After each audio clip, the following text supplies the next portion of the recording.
ಎಲ್ರಿಗೂ ನಮಸ್ಕಾರ. ಎಲ್ಲರೂ ಹೇಗಿದ್ದೀರಾ? ಎಲ್ಲರೂ ಚೆನ್ನಾಗಿದ್ದೀರಾ ಅನ್ಕೋತೀನಿ.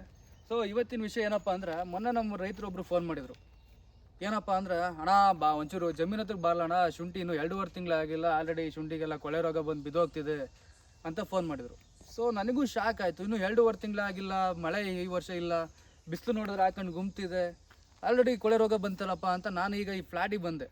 ಸೊ ಈ ಫ್ಲ್ಯಾಟಿಗೆ ಬಂದೆ, ನೋಡಿ ನೀವು ನೋಡ್ತಾ ಇರ್ಬೋದು, ಶುಂಠಿಲಿ ಕೊಳೆ ರೋಗ ಥರ ಸೇಮ್ ಏನೆಲ್ಲ ಇದೆ, ಎಲ್ಲ ಗಿಡಗಳೆಲ್ಲ ಹಳದಿಯಾಗಿ ಎಲ್ಲ ಬಿದ್ದೋಗ್ತಿದೆ. ಸೊ ಇದು ಕೊಳೆ ರೋಗನ ಇಲ್ವಾ ಅಂತ ಒಂದು ಟೆಸ್ಟ್ ಮಾಡೋಣ. ಸೊ ಒಂದು ಬೀಜನ ಒಂದು ಗಿಡನ ಕಿತ್ತು ನೋಡ್ತೀನಿ, ಬೀಜ ಹೇಗಿದೆ ಅಥವಾ ಬೀಜ ಕೊಳ್ತೋಗಿದೆಯಾ, ಕೊಳೆ ರೋಗ ಬಂದಿದೆಯಾ ಅಂತ ಒಂದು ಚೆಕ್ ಮಾಡ್ತೀನಿ. ನೋಡಿ, ಸೊ ನೋಡ್ತಾ ಇರ್ಬೋದು ನೀವು, ಈ ಗಿಡಗಳೆಲ್ಲ ನೋಡಿ ಸೇಮ್ ಕೊಳೆ ರೋಗ ಥರ ಎಲ್ಲ ಬಂದು ಪೂರ್ತಿ ಬಿದ್ದೋಗಿದೆ. ಸೊ ಈ ಬೀಜ ಬಗ್ದು ನೋಡ್ತೀನಿ ಏನಾಗಿದೆ ಅಂತ ಕಾದು ನೋಡೋಣ. ಬೀಜ ಬಗಿತೀವಿ ನೋಡಿ, ಒಂದು ನಿಮಿಷ.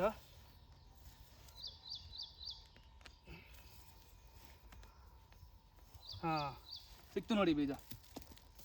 ಸೊ ಈ ಬೀಜ ನೋಡಿದ್ರೆ ನಿಮಗೆ ಬೀಜ ಏನೂ ಆಗಿಲ್ಲ, ತುಂಬ ಚೆನ್ನಾಗಿದೆ.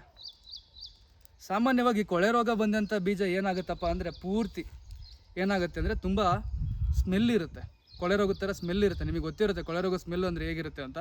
ಆಮೇಲೆ ಈಗ ಅಮ್ಕಿದ್ರೆ ಸಾಕು ಪೂರ್ತಿ ಸಾಫ್ಟ್ ಆಗಿರುತ್ತೆ. ಈ ಬೀಜ ಏನಾಗಿದೆ ಅಂದರೆ ತುಂಬ ಗಟ್ಟಿಯಾಗಿದೆ. ಆದರೂ ಸಮಸ್ಯೆ ಏನು, ತುಂಬ ಕೊಳೆ ರೋಗದ ಥರ ಎಲೆಗೊಬ್ಬ ಇದೆಲ್ಲ ಬಿದ್ದಿದೆ ನೋಡಿ. ನೀವೆಲ್ಲ ನೋಡಿ ಏನಾದ್ರೆ ಇದೆಲ್ಲ ಗಿಡಗಳೆಲ್ಲ ಬಿದ್ದೋಗ್ಬಿಟ್ಟಿದೆ, ಸೇಮ್ ಕೊಳೆ ರೋಗದ ಥರ. ನಮಗೆ ನೋಡಿದ್ರೆ ನಿಮಗೆ ಏನಾಗುತ್ತಪ್ಪ ಅಂದರೆ ಸೇಮ್ ಕೊಳೆ ರೋಗದ ಥರ ನಮಗೆ ಕಾಣಿಸೋದು. ಸೊ ಇದು ಸಮಸ್ಯೆ ಏನಪ್ಪ ಅಂದರೆ, ಈ ವರ್ಷ ಹೆವಿ ಬಿಸಿಲು ಇರೋದ್ರಿಂದ ನಮಗೆ ಏನಪ್ಪ ಆಗಿದೆ ಅಂದರೆ ಗಿಡಗಳಿಗೆ ಹೆವಿ ಸ್ಟ್ರೆಸ್ ಆಗಿದೆ. ಸೊ ಬಿಸಿಲು ಜಾಸ್ತಿ ಆಗಿರೋದ್ರಿಂದ ಏನಾಗುತ್ತಂದರೆ ಬೇರು ತನ್ನ ಕಾರ್ಯಕ್ಷಮತೆಯನ್ನು ಕಡಿಮೆ ಮಾಡ್ಕೊಳ್ಳುತ್ತೆ. ಅಂದರೆ ಏನಂದರೆ ಭೂಮಿಲಿರೋಂಥ ಯಾವುದೇ ನ್ಯೂಟ್ರಿಯೆಂಟ್ಸ್ನ ಬೇರು ಎಳ್ಕೊಳ್ಳೋದಕ್ಕಾಗೋದಿಲ್ಲ. ಆಗದಿರೋ ಸಮಸ್ಯೆ ಆಗದಿರೋಂಥ ಟೈಮಲ್ಲಿ ಏನಾಗುತ್ತಂದರೆ ಗಿಡಗಳಿಗೆ ಹೆವಿ ಸ್ಟ್ರೆಸ್ ಆಗುತ್ತೆ. ಹೆವಿ ಸ್ಟ್ರೆಸ್ ಆದಾಗ ಏನಾಗುತ್ತೆ ಅಂದರೆ ಈ ಥರ ಬಿದ್ದೋಗುತ್ತೆ. ಸೊ ಬಿದ್ದೋದಾಗ ಏನಾಗುತ್ತಪ್ಪ ಅಂದರೆ ನಾವು ಹೆವಿ ನೀರು ಕೊಡ್ತಾ ಇದ್ದಾಗ ಏನಾಗುತ್ತೆ ಅಂದರೆ ಗಾಂಡ ಬಿದ್ದೋಗಿರುತ್ತಲ್ಲ, ಅಲ್ಲಿ ಗಾಯ ಆಗಿರೋಂಥದ್ದು ಇದರಲ್ಲಿ PTM ಅಂತ ಒಂದು ಶಿಲೀಂಧ್ರ ಬರುತ್ತೆ. ಸೊ ಈ ಬಡ್ಡಿ ಮಗಂದು ಏನಪ್ಪ ಅಂದರೆ ನಮ್ಮ ಶುಂಠಿ ಬೆಳೆಯಲ್ಲಿ ಇದೇ ಕೊಳೆ ರೋಗ ಬರ್ಸೋವಂಥ ಶಿಲೀಂಧ್ರ. ಸೊ ಈ ಶಿಲೀಂಧ್ರ ಏನಾಗುತ್ತೆ ಅಂದರೆ ಅದು ತೇವಾಂಶ ಇರೋವಂಥ ಜಾಗದಲ್ಲಿ ಹೋಗಿ ಸೇರಿಕೊಂಡು ಕೊಳೆ ರೋಗನ ಬರ್ಸುತ್ತೆ. ಸೊ ಈಗ ಬೀಜ ಚೆನ್ನಾಗಿದೆ, ಸೊ ಅಲ್ಲಿ ನೀರು ಜಾಸ್ತಿ ಹೋಗಿಲ್ಲ, ಬೀಜ ಆಲ್ರೆಡಿ ಚೆನ್ನಾಗಿದೆ, ಅಲ್ಲಿ ಕೊಳೆ ರೋಗ ಬಂದಿಲ್ಲ. ಸೊ ನಾವು ಜಾಸ್ತಿ ನೀರು ಕೊಟ್ಟಂಥ ಸಮಯದಲ್ಲಿ ಏನಾಗ್ತಂದರೆ ಆ ಶಿಲೀಂಧ್ರ ಹೋಗಿ ಸೇರ್ಕೊಂಡಾಗ ನೆಕ್ಸ್ಟು ಅಲ್ಲಿ ಕೊಳೆ ರೋಗ ಬರೋಂಥ ಚಾನ್ಸಸ್ ತುಂಬ ಇರುತ್ತೆ. ಸೊ ಶುಂಠಿಗೆ ಈ ಥರ ಸ್ಟ್ರೆಸ್ ಕಡಿಮೆ ಮಾಡಿ ಗಿಡ ತುಂಬ ಚೆನ್ನಾಗಿ ಹೆಲ್ದಿಯಾಗಿರ್ಬೇಕಂದ್ರೆ ನಾವೇನು ಮಾಡಬೇಕಪ್ಪ ಅಂದರೆ ಚೆನ್ನಾಗಿ ನೀರನ್ನು ನಿರ್ವಹಣೆ ಚೆನ್ನಾಗಿ ಮಾಡಬೇಕು. ಏನಪ್ಪ ಅಂದರೆ ಬಿಸಿಲು ಟೈಮಲ್ಲಿ ನಮಗೆ ಅರ್ಧ ಗಂಟೆ ಹೊರಗಡೆ ಇರೋದಕ್ಕಾಗೋದಿಲ್ಲ, ಇನ್ನು ಈ ಗಿಡಗಳು ಶುಂಠಿ ಬೆಳೆ ದಿನವೆಲ್ಲ ಬಿಸಿಲಲ್ಲೇ ಇರಬೇಕು. ಸೊ ಎಷ್ಟು ಸ್ಟ್ರೆಸ್ ಆಗುತ್ತೆ ಅಂತ ನೀವೇ ಯೋಚನೆ ಮಾಡಿ.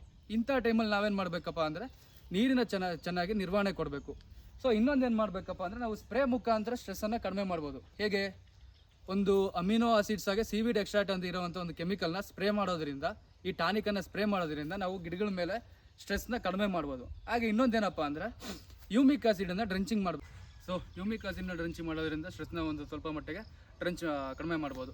ಸೊ ನೆಕ್ಸ್ಟ್ ಇನ್ನೊಂದೇನಪ್ಪ, ಈ ಬೆಳೆಗಳು ಈ ಥರ ಬೀಳೋದು ಇನ್ನೊಂದು ಕಾರಣ ಏನಪ್ಪ ಅಂದರೆ ಗಿಡದಲ್ಲಿ ಅಥವಾ ಮಣ್ಣಲ್ಲಿ ಪೊಟ್ಯಾಷಿಯಮು ಮತ್ತು ಕ್ಯಾಲ್ಸಿಯಂ ಅಂಶ ಕಡಿಮೆ ಆದಾಗ ಗಿಡಗಳ ಕಾಂಡಗಳು ಒಳಗಡೆಯಿಂದ ಟೊಳ್ಳಾಗುತ್ತೆ. ಸೊ ಟೊಳ್ಳಾದಾಗ ಏನಾಗುತ್ತೆ ಅಂದರೆ ಗಾಳಿ ಬಂದ ತಕ್ಷಣ ಒಂದೇ ಸಲ ಬಿದ್ದೋಗ್ಬಿಡುತ್ತೆ ಟೊಳ್ಳಾದಾಗ. ಸೊ ಪೊಟ್ಯಾಷಿಯಮು ಮತ್ತು ಕ್ಯಾಲ್ಸಿಯಮು ಕಡಿಮೆ ಆಗಿದ್ದಾಗ ಗಿಡಗಳಲ್ಲಿ ಈ ಥರ ಬೀಳೋ ಚಾನ್ಸಸ್ ತುಂಬ ಇರುತ್ತೆ. ಅವಾಗ ನಾವೇನು ಮಾಡಬೇಕಪ್ಪ ಅಂದರೆ ಮೊದಲನೇ ಗೊಬ್ಬರದಲ್ಲಿ ಪೊಟ್ಯಾಷಿಯಮ್ ಮತ್ತು ಕ್ಯಾಲ್ಸಿಯಮ್ನ ನಾವು ತುಂಬ ಕೊಡಬೇಕು. ಸೊ ಇಷ್ಟು ನಮ್ಮದು ಶುಂಠಿಲಿ ಸ್ಟ್ರೆಸ್ನ ಕಡಿಮೆ ಮಾಡ್ಬೋದು.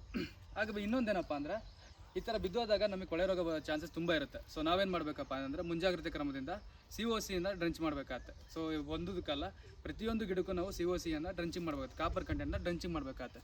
ಸೊ ಡ್ರೆಂಚಿಂಗ್ ಮಾಡೋದ್ರಿಂದ ಕೊಳೆ ರೋಗ ಬರೋದ್ರಿಂದ ಮುಂಜಾಗ್ರತೆಯನ್ನು ನಾವು ತಡಿಬೋದು. ಸೊ ಇಷ್ಟು ಇವತ್ತು ಈ ವಿಡಿಯೋದ ನಮ್ಮ ಮಾಹಿತಿ. ಸೊ ಮುಂದಿನ ವಿಡಿಯೋದಲ್ಲಿ ಶುಂಠಿಗೆ ಮೊದಲೇ ಗೊಬ್ಬರ ಏನೇನು ಮಾಡಬೇಕು, ಅದರಿಂದ ಏನೇನು ಪ್ರಯೋಜನ ಅಂತ ನಾನು ಹೇಳ್ಕೊಡ್ತೀನಿ.